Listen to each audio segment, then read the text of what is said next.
15 নভেম্বরের মধ্যে নির্বাচনী আইন শৃঙ্খলা প্রস্তুতি শেষের নির্দেশ প্রধান উপদেষ্টার। ডিসেম্বরের শুরুতে ভোটের তারিখ জানাতে পারে ইসি।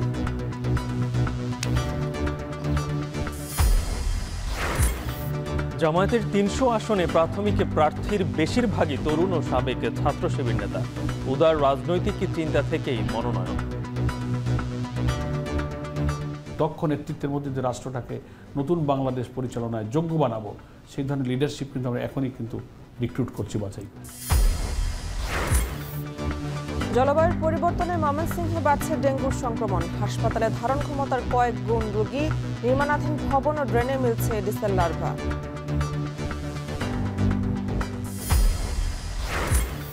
ফেনীতে অপরিকল্পিত নগরায়নে কমছে কৃষি জমি, বাড়ছে উষ্ণতা, খাদ্য উৎপাদনে বিরূপ প্রভাব। প্রতি বছর এই জমি কমে প্রায় আমরা 3 থেকে 4 হেক্টর জমি হারাইছি। এক ম্যাচ থাকতে উইন্ডিজের কাছে বাংলাদেশের সিরিজ হার। চট্টগ্রামে গ্যালারিতে সাকিব ও জয় বাংলা স্লোগান নিয়ে সংঘর্ষে আহত 10।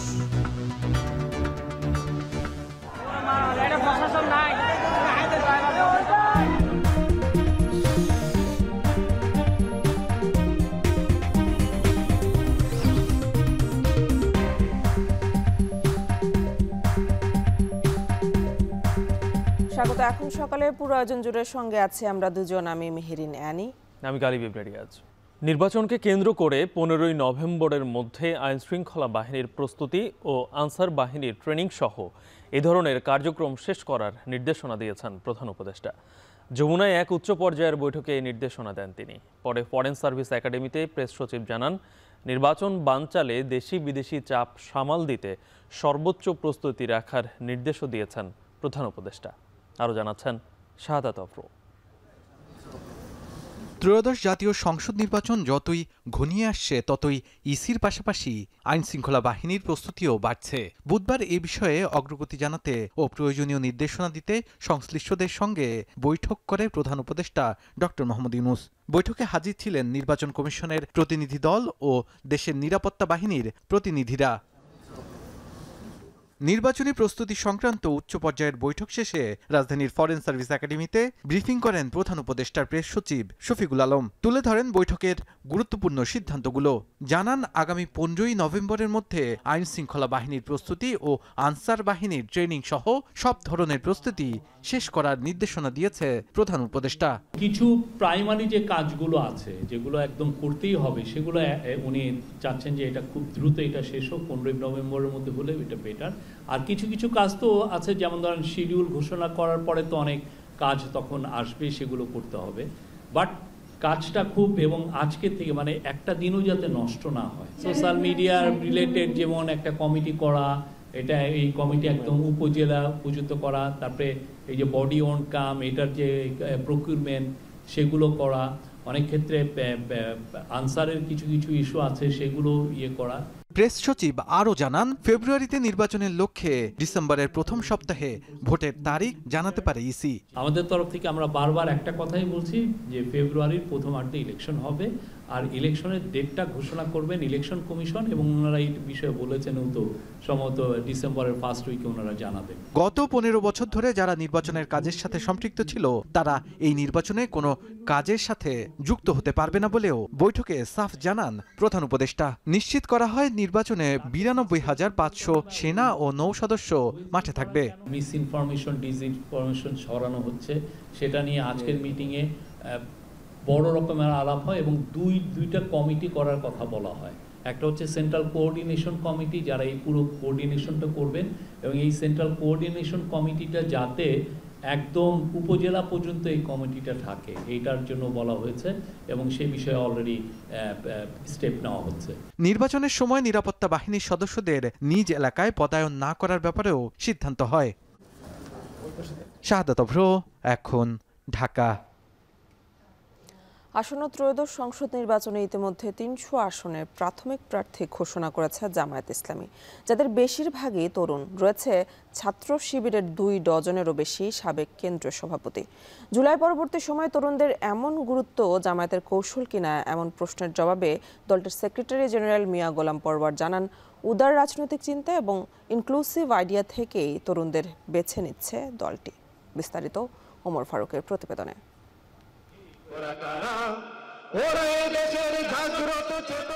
বাংলাদেশের রাজনৈতিক প্রেক্ষাপটে নানান চড়াই উতরাই পেরিয়ে ইতিহাসের সেরা সময় পার করছে বাংলাদেশ জামায়াত ইসলামী।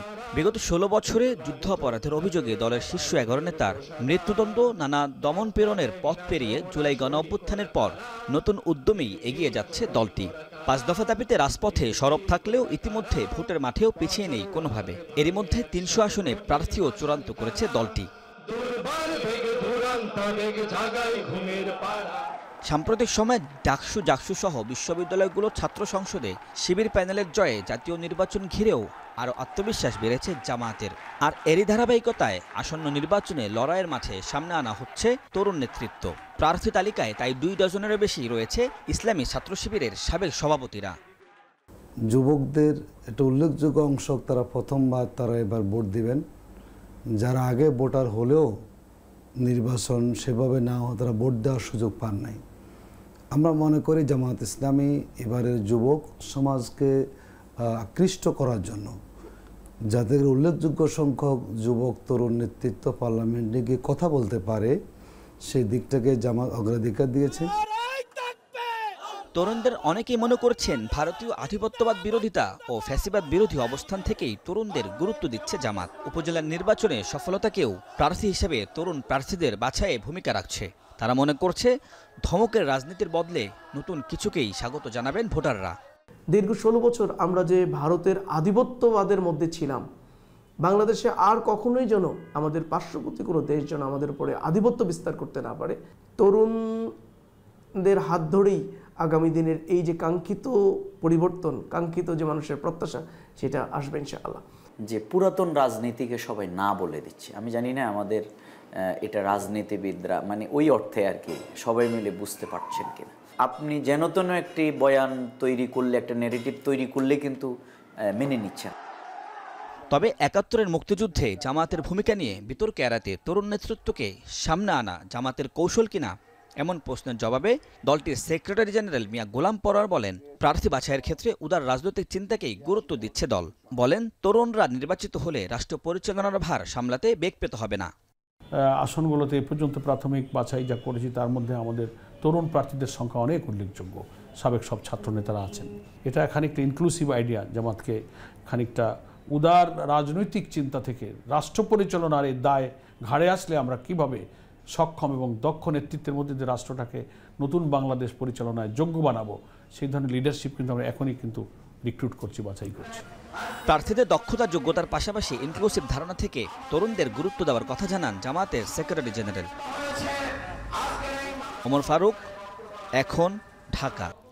জলবায়ু পরিবর্তনে ডেঙ্গুর ধরন পরিবর্তন হওয়ায় ময়মনসিংহ মেডিকেল কলেজের ক্রমেই বাড়ছে রোগীর সংখ্যা। ২৫ শয্যার বিপরীতে ভর্তি থাকছে ৩ থেকে ৪ গুণ বেশি রোগী। চলতি বছর ডেঙ্গু আক্রান্ত হয়ে প্রাণ হারানো ১১ জনের মধ্যে অক্টোবরে মৃত্যু হয়েছে ৫ জনের। পরিস্থিতি সামাল দিতে হিমশিম অবস্থা চিকিৎসকদের। এদিকে সিটি কর্পোরেশন এলাকায় নির্মাণাধীন ভবনে জমে থাকা পানি ও ড্রেনে মিলছে এডিসের লার্ভা। আরও জানাচ্ছেন ইমতিয়াজ আহমেদ। ১,০০০ শয্যার বিপরীতে গড়ে প্রতিদিন অন্তত ৪,০০০ রোগী এভাবেই চিকিৎসা নেন ময়মনসিংহ মেডিকেল কলেজ হাসপাতালে। শয্যা সংকুলানে যাদের বেশিরভাগেরই জায়গা হয় বারান্দার মেঝেতে। এদিকে বর্তমানে তিল ধারণের ঠাঁই নেই ডেঙ্গু ওয়ার্ডেও। সুব্রত সাহা শিক্ষকতা করেন ময়মনসিংহ জেলা স্কুলে, থাকেন নগরীর ডিবি রোডে একটি বাসায়। ডেঙ্গু আক্রান্ত হলে দ্রুত প্লাটলেট কমতে থাকায় ভর্তি হয়েছেন মেডিকেলে। তবে চরম শয্যা সংকট থাকায় কোনো মতে চেয়ারে বসে নিচ্ছেন স্যালাইন। গা ব্যথা, হাঁটু ব্যথা, কোমর ব্যথা, আর খাবারে একেবারে অরুচি। প্রতি সেকেন্ডে রুগী আসতেছে, কিন্তু তাকে ভর্তি করার মতো আসলে ওই যে জায়গাটা, এই জায়গাটা একটু বাড়াইতে হবে, মানে এক্সটেনশন করতে হবে এই মুহূর্তে। বসে বসে স্যালাইন দিতে হচ্ছে একজন রুগীকে। এই পরিস্থিতিতে সরকারের দৃষ্টি আকর্ষণ করছি যেন রুগীরা অন্তত একটি শুয়ে তার চিকিৎসাটা নিতে পারে, স্যালাইনটা নিতে পারে। ময়মনসিংহে প্রতিদিনই বাড়ছে ডেঙ্গু আক্রান্ত রোগীর সংখ্যা। শয্যার তুলনায় ৩ থেকে ৪ গুণ রোগী প্রতিদিন চিকিৎসা নিচ্ছেন মেডিকেলের ডেঙ্গু ওয়ার্ডে। সংশ্লিষ্টরা বলছেন, আগে রাজধানী বা আশেপাশের জেলা থেকে আক্রান্ত হয়ে রোগী ভর্তি হলেও বর্তমানে সংক্রমণ বাড়ছে স্থানীয় পর্যায়ে। এখানে ক্লিনিকে গেলাম, যাওয়ার পরে রক্ত পরীক্ষা করলাম, ওরা বললো শুক্রবার থেকে এই জ্বরটা আমার। পরে আপনার শনিবারে আজকে চরপাড়া মোড়ে ক্লিনিকে গেছি, অন্য টেস্ট মেস করাইছি, পরে বলছে যে ডেঙ্গু। আগে ডেঙ্গু রোগী আসলে আমরা জিজ্ঞেস করতাম যে ঢাকা থেকে আসছেন কিনা, এখন কিন্তু এইটা না, এখন এখানে লোকালি যারা আছে তারাও ডেঙ্গু রোগে আক্রান্ত হইতেছে। বেশিরভাগ রোগী আসলে জ্বর নিয়ে আসতেছে, আর একদম শেষ মুহূর্তে যে সব রোগী আসতেছে তা কিন্তু না, অনেক আর্লি স্টেজে চলে আসতেছে এবং প্যানিক হয়ে চলে আসতেছে। অবশ্যই মশারি টানায় ঘুমাইতে হবে, মশারি যেন না কামড়ায় সকালবেলা এবং সন্ধ্যাবেলা, এই সময়টা সতর্ক থাকতে হবে। পরিসংখ্যান বলছে, চলতি বছরের জানুয়ারি থেকে আগস্ট পর্যন্ত ডেঙ্গু আক্রান্ত হয়ে ময়মনসিংহ মেডিকেলে চিকিৎসা নিয়েছে ৩২৬ জন, আর গেল ২ মাসে চিকিৎসা নিয়েছে আরও ৯৩৭ জন। চলতি বছর ডেঙ্গু আক্রান্ত হয়ে প্রাণ হারানো ১১ জনের মধ্যে অক্টোবরেই মৃত্যু হয়েছে ৫ জনের। তাই সার্বিক পরিস্থিতি বিবেচনায় ডেঙ্গু ওয়ার্ডে শয্যা বাড়ানোর কথা জানালেন হাসপাতালটির সহকারী পরিচালক। ময়মনসিংহ যে মেডিকেল কলেজ হাসপাতাল, সেখানে হইতেছে যে সবচেয়ে রোগীর লোড সবচেয়ে বেশি। তো সেই সাপেক্ষে যে ডেঙ্গু যে আমাদের ওয়ার্ড, এখানে আমাদের ডেডিকেটেড ডেঙ্গু ওয়ার্ড, সেখানে আমাদের ইতিমধ্যেই আমাদের হইতেছে যে রোগীর সংখ্যা বাড়তেছে। তাদের যাতে সুচিকিৎসা হয়, আমরা যাতে সেটা ভালোভাবে ম্যানেজ করতে পারি, ইতিমধ্যে আমরা যারা ম্যানেজমেন্ট আছে সকলের সঙ্গে কথা বলছি এবং আমরা সেটা এক্সটেনশন করব। ডেঙ্গুর প্রকোপ বাড়লেও নেই পর্যাপ্ত মশক নিধন কার্যক্রম। বিভিন্ন এলাকায় নির্মাণাধীন ভবনে যত্রতত্র জমে আছে পানি, যেখানে তৈরি হচ্ছে মশার লার্ভা। নগরীর বেশিরভাগ ড্রেনের চিত্র এমনই। সিটি কর্পোরেশনের অভিযানে নগরীর বাউন্ডারি রোড, নতুন বাজার, আকুয়া সহ বিভিন্ন স্পটে অহরহ মিলছে এডিসের লার্ভা। একদিন আসছিল ওই যে ভগার মেশিন দিয়ে স্প্রে দিয়ে মশার জন্য যে স্প্রে মেডিসিন করে গেল, কোনো রকম দেওয়া পর চলে গেল। আমি ভাবছিলাম যে এটাকে নিয়ে আমার এলাকায় দেবো, কিন্তু তাকে আর পাই নাই। এদিকে সিটি কর্পোরেশন জানিয়েছে, মশক নিয়ন্ত্রণে চলছে ক্র্যাশ প্রোগ্রাম। জলাশয় পরিষ্কারও নেওয়া হয়েছে উদ্যোগ। পরিস্থিতি সামাল দিতে সচেতনতা বাড়ানোর বিকল্প নেই বলছেন প্রশাসক। সিটি কর্পোরেশনকে মূলত এই ড্রেন পরিষ্কার করার দায়িত্ব নিতে হবে। ড্রেন পরিষ্কার করা, ড্রেনে রীতিমতো লার্ভাসাইড এবং অ্যাডাল্টিসাইড ব্যবহার করা, এটা অবশ্যই সিটি কর্পোরেশনকে আরও ব্যাপকভাবে জোরদার করতে হবে কার্যক্রমগুলোকে। সিটি কর্পোরেশন গত 18 তারিখে শুরু করেছে, ক্র্যাশ প্রোগ্রামটা চলছে। আমরা এই মুহূর্তে আমাদের কাছে এই ডাটাটা নাই যে 18 তারিখ থেকে শুরু করার পরে এটার মানে পার্সেন্টেজটা কমেছে না বেড়েছে, বাট কার্যক্রমটা করা হয়েছে, বেগবান করা হয়েছে। নিয়মিত কার্যক্রমের অংশ হিসাবে আজকে আমরা মোবাইল কোর্ট পরিচালনা করছি। 2টা নির্মাণাধীন ভবনে আমরা লার্ভাসনা পেয়েছি, সেটা মোবাইল কোর্ট পরিচালনা করা হয়েছে। পাশাপাশি সকালবেলা লার্ভিসাইড, বিকালবেলা অ্যালার্টিসাইড প্রয়োগ হচ্ছে এবং জনগণকে সচেতন করার জন্য আমরা লিফলেট বিতরণ করছি, পাশাপাশি আমরা মাইকিং করছি। 2024-25 অর্থবছরে মশক নিধনে সিটি কর্পোরেশনের বাজেট ধরা হয়েছে 1.5 কোটি টাকা। এর মধ্যে ব্যয় করা হয়েছে অর্ধ কোটি টাকা। ইমতিয়াজ আহমেদ, এখন, ময়মনসিংহ। একসময়ের কৃষি নির্ভর ভাটের সবুজ শ্যামল জনপদ ফেনী, প্রবাসী আয়ের স্রোতে পালে লেগেছে হাওয়া। শহর ও গ্রাম জুড়ে উঠছে দালান, শপিং কমপ্লেক্স ও কলকারখানা। নিয়ন্ত্রণহীন অপরিকল্পিত অবকাঠামোর এই উন্নয়নে ধীরে ধীরে হারিয়ে যাচ্ছে সবুজ, কমছে কৃষি জমি, বদলে যাচ্ছে জেলার প্রাকৃতিক চিত্র। দিন দিন যা পরিণত হচ্ছে উষ্ণ রুক্ষ জনপদে, কমছে খাদ্য উৎপাদন। এছাড়াও বিরূপ প্রভাব পড়ছে সার্বিক পরিবেশেও। সোলামান ডালিমের প্রতিবেদন, ক্যামেরায় ছিলেন দুলাল তালুকদার।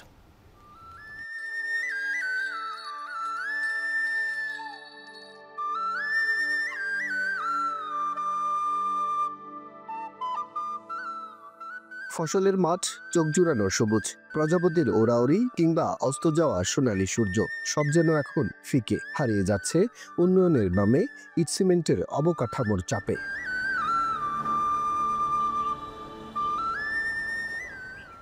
এই চিত্র ফেনীর মফস্বল শহর ছাগলনাইয়ার। 1 দশক আগেও যেখানে ছিল ফসলি মাঠ, এখন সেখানে উঁচু দালানসহ নানা অবকাঠামো। উন্নয়নের ছোঁয়া লাগছে ঠিকই, তবে চরম ঝুঁকিতে পড়েছে কৃষিজমি। এছাড়া বাড়ি তৈরির জমি নির্বাচনে তোয়াক্কা নেই কোনো ধরনের নিয়ম নীতির। চতুর্দিকে তাকাইলে কি কথা অপরিকল্পিত যে মানে ভবন নির্মাণ এবং এটাতে প্রমাণ হয় যে কী কথা এখানে যে কৃষি জমির কোনো কী কথা সুরক্ষার কোনো ব্যবস্থা নেই। প্রচুর কৃষি জমি ধ্বংস হয়েছে, কৃষি জমি ধ্বংস করে, অথচ দেখা গেছে যে যারা এখানে এসে বাড়ি করেছে তাদের গ্রামে একটি বাড়ি আছে। বছর দশেক আগেও এই মাঠের পুরোটা জুড়ে ছিল কৃষি জমি, প্রথমে একটু, এরপর আরেকটু।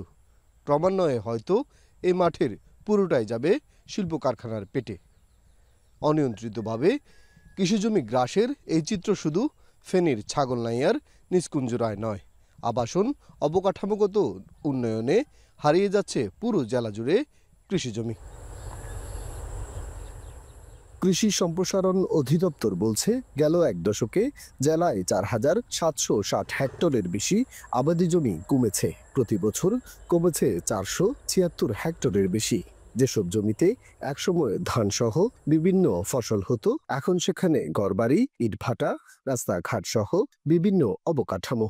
এই পরিস্থিতি চলতে থাকলে ঝুঁকিতে পড়তে পারে খাদ্য উৎপাদন। প্রতি বছর এই জমি কমে, যদি আমরা বলি 0.70% যদি কমে, তাহলে আমরা বর্তমানে ৭২,০০০ থেকে এখন আমরা ৬৮,০০০ হেক্টরের জমি পরিণত হয়েছে। প্রায় আমরা ৩ থেকে ৪,০০০ হেক্টর জমি হারাইছে। এদিকে স্থানীয় আবহাওয়া অফিস বলছে, কৃষি জমি, গাছপালা ও সবুজ ধ্বংস করে অবকাঠামোগত উন্নয়নের ফলে বেড়েছে জেলার সার্বিক উষ্ণায়ন। 11/5/2025 39.3 ডিগ্রি সেলসিয়াস ছিল, এটা দেশের সর্বোচ্চ ছিল এবং ফেনীর মধ্যে সর্বোচ্চ রেকর্ড। তো এগুলো আমি যে মনে করি এগুলো মূলত কারণ হচ্ছে মানব সৃষ্ট কারণে। তো এগুলো হচ্ছে আপনার ঘরবাড়ি তৈরি করা কারণে। সচেতন নাগরিক সমাজ বলছে, সময় এখন সিদ্ধান্তের। উন্নয়ন আর কৃষিজমি দুয়ের ভারসাম্যেই টিকে থাকবে দেশের ভবিষ্যৎ। সোলাইমান ডালিম, এখন ফেনী। ঘূর্ণিঝড় মন্থার প্রভাবে থমথমে অবস্থা বিরাজ করছে বরগুনায়। ভোর রাতে এক পশলা বৃষ্টিতে কিছুটা কমেছে গরমের তীব্রতা। গভীর সমুদ্রে ঝড়ের আতঙ্কে মাছ শিকারে যায়নি উপকূলের বহু জেলে। উপকূলীয় অঞ্চলের সবশেষ পরিস্থিতি জানাতে বরগুনার লঞ্চঘাট এলাকা থেকে যুক্ত হয়েছেন সুজন আকন এবং কলাপাড়া আন্ধারমানিক নদের তীর থেকে যুক্ত হয়েছেন জসিম পারভেজ। প্রথমে যাচ্ছি সুজনের কাছে। সুজন, আবহাওয়া পরিস্থিতি এখন কেমন দেখছেন, আর সমুদ্র এখনো উত্তাল কিনা?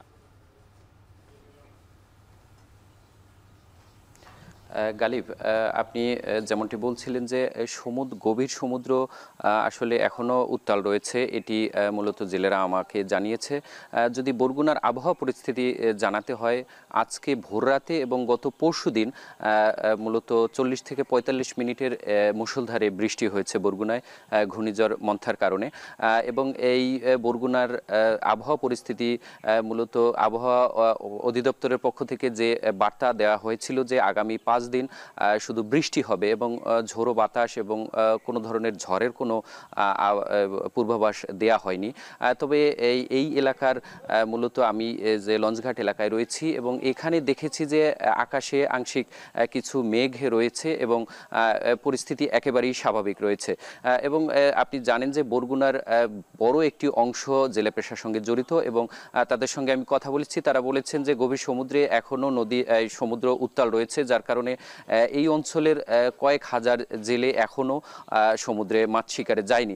মূলত গত 25 অক্টোবর শেষ হয়েছে 22 দিনের নিষেধাজ্ঞা এবং নিষেধাজ্ঞার পরে ওই দিন রাতি এবং 26 অক্টোবরে অনেক জেলেরা সমুদ্রে মাছ শিকারে গেলেও এখনও অর্ধেকেরও বেশি, বিশেষ করে এখানকার যারা জেলে রয়েছে তারা বলেছেন যে অর্ধেকেরও বেশি এখনও সমুদ্রে যাননি এবং তারা বলেছেন যে ট্রলার মালিক সমিতির পক্ষ থেকে বলা হয়েছে যে তাদের নিরাপদ আশ্রয়ে থাকার জন্য এবং এই ঘূর্ণিঝড় যে মন্থার যে প্রভাব সেটি কাটিয়ে না ওঠার আগ পর্যন্ত তারা নিরাপদ আশ্রয় থাকবেন।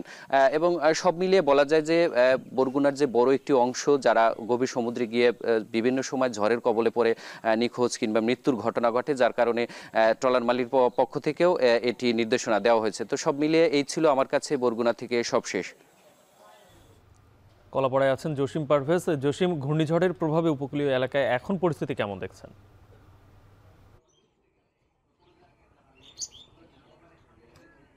গালিব, চকচকে রোদ, তাকানো যাচ্ছে না সূর্যের দিকে। তো উপকূলীয় অঞ্চলে কিন্তু এখন একদম পরিচ্ছন্ন আবহাওয়া, কিছুটা মেঘ রয়েছে তো গুড়ি গুড়ি বৃষ্টিপাত হয়েছিল ভোর রাতের দিকে। এছাড়া পূবলি বাতাসের তীব্রতা নেই, সে কারণে সাগরও উত্তাল নয়। তো যখন ঘূর্ণিঝড় মন্থার প্রভাবে সমুদ্র পশ্চিম অঞ্চল, উত্তর পশ্চিম অঞ্চল উত্তাল থাকলেও কিন্তু দক্ষিণ পূর্ব অংশ ছিল নিরাপদ। সেই অংশে কিন্তু উপকূলীয় অঞ্চলের লাখো জেলে মাছ শিকার করেছেন এবং তারা জীবিকা নির্বাহ করেছেন। এছাড়া আবহাওয়া অধিদপ্তর আমাদেরকে নিশ্চিত করেছে যে ঘূর্ণিঝড় মন্থা সেটি অন্ধ্র প্রবেশের আঘাত হেনেছে। সেখান থেকে বৃষ্টি মেঘে মেঘে বৃষ্টি পাত ঘটিয়ে সেটি আরো দুর্বল হবে। সেটি আজকে নাগাদ বৃষ্টিপাত শেষ হওয়ার সম্ভাবনার কথা ব্যক্ত করেছে আবহাওয়াবিদরা। তো এই উপকূলীয় অঞ্চলে যে পায়রা বন্দর সহ যে সকল সমুদ্র বন্দর রয়েছে, সে সকল সমুদ্র বন্দরে যে সতর্কবার্তা দেওয়া হয়েছিল সে সতর্কবার্তা নামিয়ে ফেলতে বলেছে আবহাওয়া অধিদপ্তর। তো এছাড়া যে উপকূলীয় অঞ্চলে যে মৎস্যবন্দর আলিপুর মহিপুরে যে মৎস্য অবতরণ কেন্দ্র, সেখানে কিন্তু বাণিজ্যিকভাবে গতিশীল রয়েছে। আবহাওয়া পুরোপুরি নিয়ন্ত্রণই রয়েছে এবং স্বাভাবিক রয়েছে। তো এক কথা বলা যায় যে এই মন্থার প্রভাবে যেটুকু বৃষ্টিপাত হয়েছে সেগুলো কিন্তু কৃষকদের জন্য আশীর্বাদ বয়ে এনেছে, এমনটি জানিয়েছে আমাদের এখানকার আমন চাষি এবং বিভিন্ন সবজি চাষি রয়েছে। তারা আমাদেরকে বলেছে যে এই বৃষ্টিটি নানা উপকার হয়েছে, কেননা এতে উৎপাদন বাড়বে, ধান এবং সবজি সহ সকল ফসলেরই উৎপাদন বাড়বে। তো আর আজকে পুরোপুরি চকচকে রোদ থাকার সম্ভাবনার কথা বলেছে। এখনো কিন্তু রোদ রয়েছে এবং আমি যে আন্ধারমানিক নদের তীরে যে খেউকড়া লঞ্চ ঘাটে অবস্থান করছি, সেখানে থেকে কিন্তু একটি লঞ্চ চরা অঞ্চল রাঙাবালিতে ছেড়ে যাবে। এছাড়া সামগ্রিক পরিস্থিতি পুরোপুরি স্বাভাবিক রয়েছে। এ ছিল আমার কাছে সবশেষ। গালিব। বাজারে সরবরাহ বাড়ায় সব ধরনের সবজির দাম কম। সপ্তাহ ব্যবধানে কমেছে কেজিতে 20 থেকে 30 টাকা পর্যন্ত। এতে স্বস্তি নিয়ে বাজারে সবজি কিনছেন ক্রেতারা। এ নিয়ে আরও জানাতে কুষ্টিয়ায় পৌর বাজার থেকে যুক্ত আছেন সহকর্মী মেজবাউদ্দিন পলাশ। বাজারে শীতকালীন আগাম সবজির সরবরাহ কেমন দেখছেন, আর দাম কমায় ক্রেতা বিক্রেতারা কি বলছেন জানাবেন।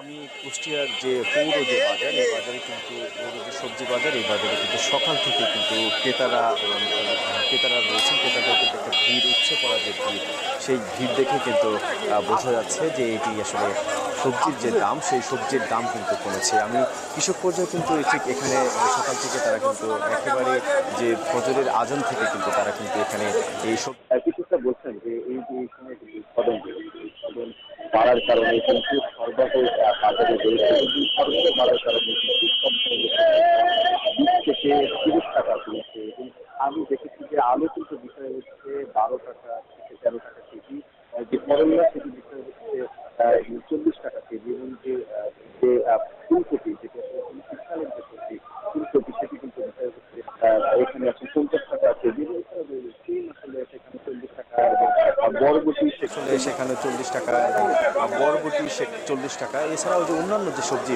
সব ধরনের সবজি, লাউ কিন্তু খুবই, এখানে কিন্তু আমরা দেখেছি যে লাউ এসেছে। লাউ কিন্তু বেশ, যে শীতের কালীন যে লাউগুলো এসেছে সেগুলোর দামও কিন্তু এখানে ঠিক 18 থেকে 20 টাকা কেজি বিক্রয় হচ্ছে। এছাড়া অন্যান্য সবজির দামও কিন্তু আসলে কমেছে, এবং এতে কিন্তু যারা ক্রেতারা রয়েছেন, ক্রেতারা বলছেন যে এই সময় কিন্তু, যে বছরের এই সময় কিন্তু তারা বেশ স্বস্তি নিয়েই বাজারে কিন্তু বাজারে কিন্তু তারা আসেন এবং এগুলো কিন্তু ক্রয় করেন। আমি দেখেছি যে এই যে বাজারে কিন্তু একটু দেখছেন যে আমার পেছনে দেখছেন যে হাজার হাজার মানুষ কিন্তু এসেছেন সকালবেলায়, কিন্তু তারা যে যে সবজিগুলো তারা কিন্তু কিনতে এসেছেন। এবং মূলত শীতকালীন এই সময় কিন্তু এই সময় কিন্তু যে শীতের আগমনী শীত কিন্তু সেটা কিন্তু শুরু হয়েছে একেবারে জেলার যে বিভিন্ন এলাকায় কিন্তু এর মধ্যে শীত পড়তে শুরু করেছে, এবং এতে আসলে সবজির যে বিষয়টি সেটি কিন্তু দাম কমেছে। এই নিয়ে আমি কথা বলেছি যে বাজার মনিটরিং কর্মকর্তা রয়েছেন, আমি তার সাথে কথা বলছি। তিনি বলছেন যে বাজারের এই সময় যে দাম কমলে কিন্তু কৃষকরা খুব একটা ক্ষতির মুখে পড়েন না। এক্ষেত্রে আসলে কেননা শীতকালীন এখানে উৎপাদন বেড়ে যায়, এরকম কি আসলে তারা বলছেন। এই ছিল আমার কাছে কুষ্টিয়া থেকে। কুষ্টিয়ার সবজির বাজারের খবর জানাচ্ছিলেন মেজবাউদ্দিন পলাশ।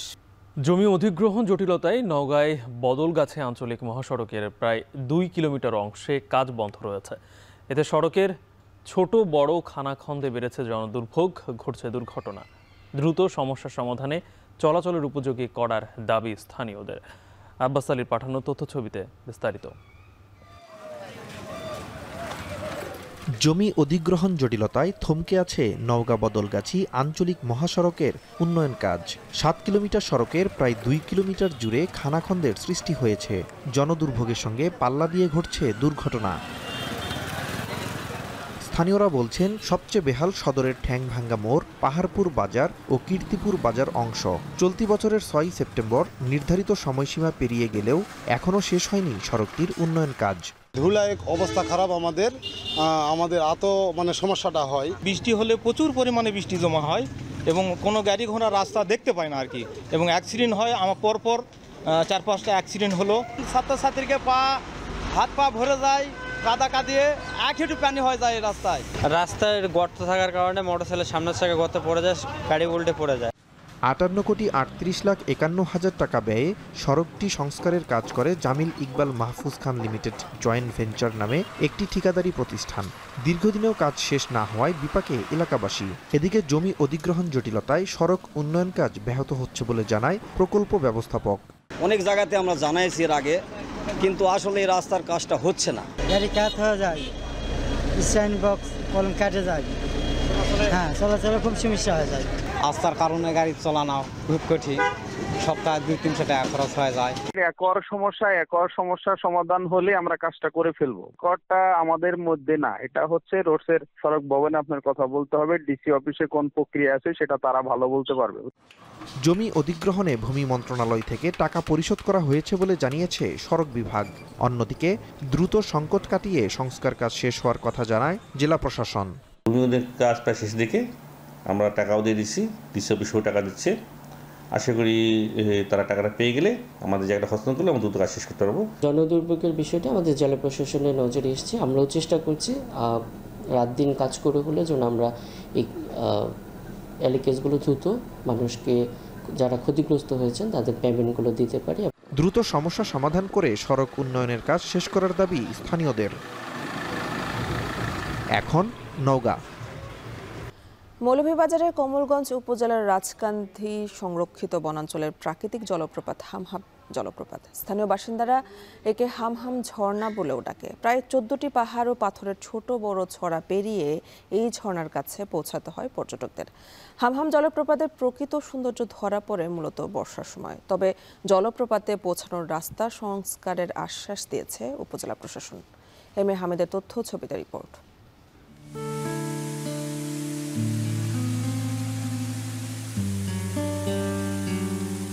হামহাম জলপ্রপাত 170 ফুট পাহাড়ের উপর থেকে স্বচ্ছ পানি আছড়ে পড়ছে বড় বড় পাথরের গায়ে। আর এই মনোরম দৃশ্য দেখতে প্রতিদিন ভিড় করেন দর্শনার্থীরা। মৌলভীবাজারের কমলগঞ্জ সদর থেকে প্রায় 30 কিলোমিটার পূর্ব দক্ষিণে অবস্থিত হামহাম জলপ্রপাত। এর পশ্চিম দিকে চা বাগান, পূর্ব দক্ষিণে অবস্থিত ভারতের ত্রিপুরা রাজ্যের সীমান্ত। আর প্রায় 10 কিলোমিটার পাহাড়ি পথ পায়ে হেঁটে পৌঁছাতে হয় এই জলপুরীর আঙিনায়। যাওয়ার পথে পাহাড়ি রাস্তায় চোখে পড়বে সারি সারি কলা গাছ, জারুল, সেগুন, কদম গাছ সহ বিভিন্ন প্রজাতির গাছ। এছাড়া সবুজ ঘন বন আর নিস্তব্ধতায় নানা প্রজাতির বন্যপ্রাণী আর পাখির হাঁকডাকও শুনতে পাওয়া যায়। পর্যটকদের মুগ্ধ করতে সবুজ প্রকৃতির মাঝে এক অপরূপ ঝর্ণা হামহাম জলপ্রপাত। তবে খুবই ভালো লাগছে। আশা করি যে ওখানে যাওয়ার পরে এখানে প্রাকৃতিক পরিবেশটা আরো ভালো লাগবে। আসার পরটা কষ্ট হলো, এখানে এসে একটা মনে একটা তৃপ্তি পাইছে, একটা শান্তি পাইছে, আশাটা সার্থক হয়েছে। কমলগঞ্জ থেকে জিপ গাড়িতে যেতে হয় চাপপাড়ায় চা বাগানের কলা বাগান এলাকায়। সেখান থেকে পায়ে হাঁটার 2 ঘন্টার রাস্তা গেলেই পৌঁছানো যায় হামহাম জলপ্রপাতে। এই ব্যবসা বাণিজ্য হইলো, গাইড হইলো, সবকিছু খাবার দাবার ব্যবস্থা হইলো, পর্যটকেরও সবকিছু ব্যবস্থা হইলো, এগুলো নিয়ে আমরা উন্নত। এখানে মনে করেন জন্নাতে একটু পানি কম, তাই বলিয়া লোক একটু কম আসে, আর বর্ষাকালে প্রচুর লোক আসে। এদিকে পর্যটকদের নিরাপত্তা সহ রাস্তা সংস্কারের প্রয়োজনীয় ব্যবস্থা নেওয়ার আশ্বাস দিয়েছে উপজেলা প্রশাসন। আমাদের ভ্রমণ পিপাসু যারা পর্যটকবৃন্দ আছে প্রায়ই তারা এখানে আসেন। পর্যটন স্পটে যাওয়ার পথে রাস্তার একটি দুর্ভোগের শিকারণ বিষয়টি আমরা অবগত আছি। আমরা এখানে যাওয়ার যে রাস্তাটি স্থানীয় সরকার প্রকৌশল অধিদপ্তর থেকে সম্পূর্ণ আগে করা হয়েছিল, এখন কিছু সংস্কার কাজ প্রয়োজন হবে। আমাদের একটি প্রকল্পের আওতাধীনে সংস্কার কাজটি সম্পূর্ণ করা হবে। 2008 সালে হামহাম জলপ্রপাতের সন্ধান মিললেও পর্যটক আনাগোনা শুরু হয় 2010 সাল থেকে। এখন মৌলভীবাজার।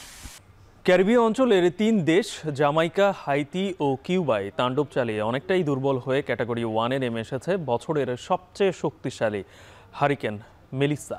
এরই মধ্যে এতে নিহতের সংখ্যা বেড়ে দাঁড়িয়েছে 30 জনে। সবশেষ পাওয়া তথ্য অনুযায়ী ঝড়টি ঘন্টায় 90 কিলোমিটার গতিতে বাহামা দ্বীপপুঞ্জ অতিক্রম করছে। বৃহস্পতিবার রাতে বারমুডা দিয়ে অতিক্রম করার কথা রয়েছে মেলিসার। মঙ্গলবার ক্যাটাগরি 5 মাত্রায় প্রথমে জামাইকায় আঘাত হানে হারিকেন মেলিসা। এতে নিহত হন অন্তত 4 জন। বিদ্যুৎ বিচ্ছিন্ন হয়ে পড়েছে 77% অঞ্চলে। যদিও এরই মধ্যে স্বাভাবিক হতে শুরু করেছে সেখানকার বিমানবন্দরে ফ্লাইট চলাচল। জামাইকার পরে হাইতিতে আঘাত হানলে এতে নিহত হয়েছে অন্তত 24 জন। ব্যাপক বন্যা দেখা দেয় সেখানে। বিপর্যস্ত হয়ে পড়েছে স্বাভাবিক জীবন। কিউবাতেও দেখা দিয়েছে ভয়াবহ বন্যা।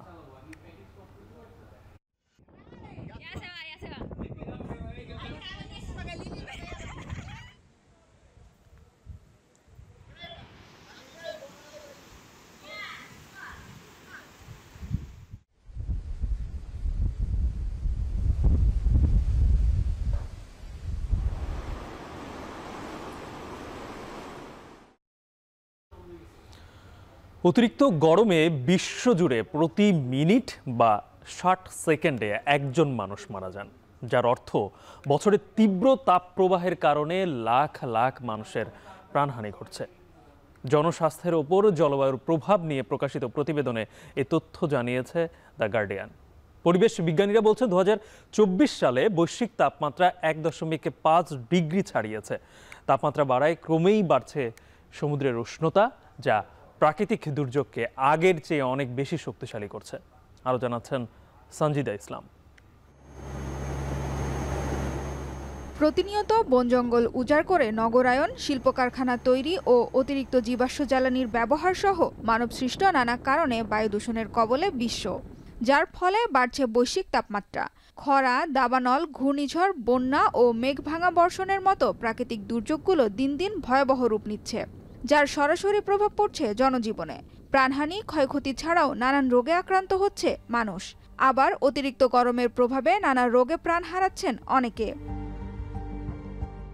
জনস্বাস্থ্যের ওপর জলবায়ু পরিবর্তনের প্রভাব নিয়ে গবেষণার তথ্য বলছে, অতিরিক্ত তাপমাত্রা সহ্য করতে না পেরে বিশ্বজুড়ে প্রতি মিনিটে একজন মানুষ মারা যাচ্ছেন। সারা বছরের হিসেবে তীব্র গরমে প্রাণ হারাচ্ছেন কয়েক লাখ মানুষ। গবেষকরা বলছেন 1990 সালের পর থেকে বিশ্বজুড়ে অতিরিক্ত তাপপ্রবাহে মৃত্যুর হার 23% বৃদ্ধি পেয়েছে। 2012 থেকে 21 সালের মধ্যে প্রতি বছর গড়ে প্রাণ হারিয়েছেন 5,46,000 মানুষ। সবশেষ 4 বছরের জরিপের তথ্য মতে একজন ব্যক্তিকে বছরে গড়ে 19 দিন তীব্র তাপমাত্রার সংস্পর্শে আসতে হয়। বেশিরভাগ ক্ষেত্রেই পরিস্থিতি প্রাণঘাতী পর্যায়ে যায়। উচ্চ তাপমাত্রার কারণে 2024 সালে বিশ্বব্যাপী শ্রমজীবীদের রেকর্ড 639 বিলিয়ন কর্মঘণ্টা নষ্ট হয়েছে, যা স্বল্পোন্নত দেশের জাতীয় জিডিপির 6% ক্ষতি করেছে। পরিবেশবিদরা বলছেন, গেল বছর বৈশ্বিক তাপমাত্রা 1.5 ডিগ্রি ছাড়িয়েছে। জলবায়ু পরিবর্তনের প্রভাব সম্পর্কে তথ্য প্রদানকারী ইউরোপীয় সংস্থা কোপারনিকাস ক্লাইমেট চেঞ্জ সার্ভিস জানিয়েছে, 2024 সালের তাপমাত্রা 1850 থেকে 1900 সালের প্রাক শিল্পযুগের তুলনায় 1.6 ডিগ্রি বেশি ছিল। যুক্তরাষ্ট্র, যুক্তরাজ্য, জাপান এবং ইউরোপীয় ইউনিয়নের বিজ্ঞানীদের দেয়া তথ্য বিশ্লেষণ করে বিষয়টি নিশ্চিত করেছে বিশ্ব আবহাওয়া সংস্থাও। যদিও 2015 সালের প্যারিস জলবায়ু চুক্তি অনুযায়ী 2050 সাল পর্যন্ত বৈশ্বিক তাপমাত্রা 1.5 ডিগ্রির নিচে রাখার লক্ষ্যমাত্রা নির্ধারণ করা হয়েছিল। In 2010, a limit was set to keep warming below 2 degrees. But already at that time, over 100 countries did not consider that a acceptable limit. So that is why, based on further scientific information, in 2015, the Paris Agreement set a long-term temperature goal of limiting warming well below 2 degrees and to pursue to limit it to 1.5 degrees. আর বিশ্ব আবহাওয়া সংস্থা বলছে গত 10 বছরের মধ্যে 2024 সালে উষ্ণতম বছরের সাক্ষী হয়েছে বিশ্ব। পানির উৎসগুলো শুকিয়ে যাচ্ছে এবং বনের আর্দ্রতা নষ্ট হয়ে যাচ্ছে। এতে পশ্চিম আমেরিকা, কানাডা থেকে দক্ষিণ ইউরোপ এবং রাশিয়ার সুদূর প্রাচ্য পর্যন্ত বৃহত্তর এবং উত্তপ্ত দাবানলের পরিস্থিতি তৈরি হচ্ছে। The indicators of global climate change initiative that every year around May-June publishes an update. In 2025, their update that was published in May shows that the year before, global warming stood at 1.36 degrees Celsius. So that is very close to the 1.5 degree limit, but not yet at it. 1950 সালের পর 2024 সালেই ব্রাজিলের Amazon forest সবচেয়ে খারাপ এবং ব্যাপক খরার কবলে পড়ে। গেল বছর নদীর পানির স্তর সর্বনিম্ন পর্যায়ে নেমে যাওয়ায় রেইন ফরেস্টে একাধিক দাবানলের ঘটনা ঘটে। বিজ্ঞানীরা বলছেন 2050 সালের মধ্যে অ্যামাজনের 10% থেকে 47% অংশ জলবায়ু পরিবর্তনের কারণে তাপ এবং খরার পাশাপাশি অন্যান্য হুমকির সম্মুখীন হবে। সানজিদা ইসলাম তন্নি, এখন বিশ্ব। শুল্ক উত্তেজনা কমাতে কিছুক্ষণের মধ্যে দক্ষিণ কোরিয়ার বুসানে বৈঠকে বসতে যাচ্ছেন মার্কিন প্রেসিডেন্ট ডোনাল্ড ট্রাম্প ও চীনা প্রেসিডেন্ট শি জিনপিং। বেশ কয়েকটি বাণিজ্যিক চুক্তি হওয়ার কথা রয়েছে তাদের মধ্যে। 2019 সালের পরেই প্রথম সরাসরি আলোচনায় বসছেন বিশ্বের সবচেয়ে বড় দুই বাণিজ্যিক প্রতিদ্বন্দ্বী দেশ। এরই মধ্যে বুসানের গিমি আন্তর্জাতিক বিমানবন্দরে পৌঁছেছেন ট্রাম্প। শিগগিরই শি জিনপিং ও পৌঁছানোর কথা রয়েছে সেখানে। আসিয়ান ও এপেক শীর্ষ সম্মেলনে যোগ দিতে এ সপ্তাহে এশিয়া সফরে আসেন মার্কিন প্রেসিডেন্ট। তার সফরের শেষ দিন আজ। শি জিনপিংয়ের সঙ্গে বৈঠক শেষে ওয়াশিংটনে ফেরার কথা রয়েছে ট্রাম্পের। চীনের উপর 145% সম্পূরক শুল্ক আরোপ করেছে যুক্তরাষ্ট্র এবং মার্কিন পণ্যে 130% শুল্ক আরোপ করেছে বেইজিং। এদিকে চট্টগ্রামে বাংলাদেশ ও ওয়েস্ট ইন্ডিজের মধ্যকার দ্বিতীয় টি-20 ম্যাচ চলার সময় সাকিব আল হাসানের প্ল্যাকার্ড প্রদর্শন ও জয় বাংলা স্লোগান দেয়াকে কেন্দ্র করে সংঘর্ষের ঘটনা ঘটেছে। এ সময় 10 জন জুলাই যোদ্ধা আহত হয়েছেন। গুরুতর আহত মেহেদি হাসান, নুরুল হুদা ও স্বপন নামে 3 জনকে ভর্তি করা হয়েছে চট্টগ্রাম মেডিকেল কলেজ হাসপাতালে। তারা জানান, খেলা চলাকালীন গ্যালারিতে কিছু যুবক হঠাৎ সাকিব আল হাসানের প্ল্যাকার্ড প্রদর্শন করে। একই সাথে তারা জয় বাংলা ও সাকিব আল হাসানের পক্ষে স্লোগান দিতে থাকে। পাশে থাকা জুলাই যোদ্ধারা এ সময় তাদের বাধা দিলে দুই পক্ষের মধ্যে সংঘর্ষ বাধে। এ সময় গ্যালারিতে উত্তেজনা ছড়িয়ে পড়ে। আহতদের অভিযোগ, এরা সবাই নিষিদ্ধ ছাত্রলীগ কর্মী ও সাকিব আল হাসানের অনুসারী। জয় বাংলা স্লোগান দেওয়ার পর তাদেরকে বাধা দিতে গেলেই সংঘবদ্ধ হয়ে হামলা করে। আহতদের মধ্যে কেউ কেউ এনসিপি কর্মী।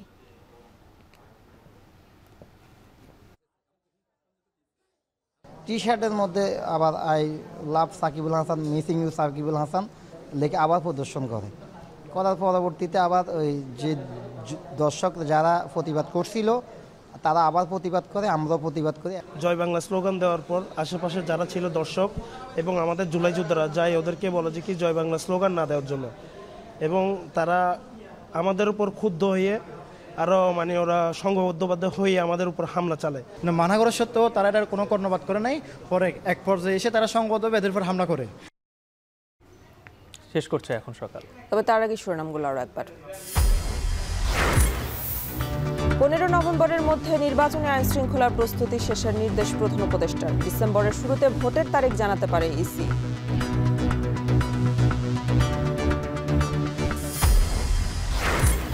জামায়াতের 300 আসনে প্রাথমিক প্রার্থীর বেশিরভাগই তরুণ ও সাবেক ছাত্র শিবির নেতা।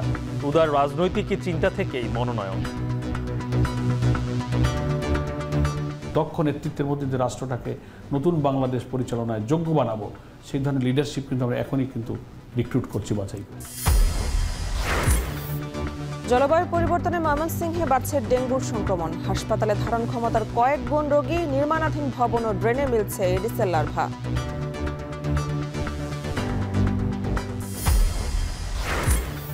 ফেনীতে অপরিকল্পিত নগরায়নে কমছে কৃষি জমি, বাড়ছে উষ্ণতা, খাদ্য উৎপাদনে বিরূপ প্রভাব। প্রতি বছর এই জমি কমে প্রায় আমরা 3 থেকে 4 হেক্টর জমি হারাইছি। এক ম্যাচ থাকতে উইন্ডিজের কাছে বাংলাদেশের সিরিজ হার। চট্টগ্রামে গ্যালারিতে সাকিব ও জয় বাংলা স্লোগান নিয়ে সংঘর্ষে আহত 10।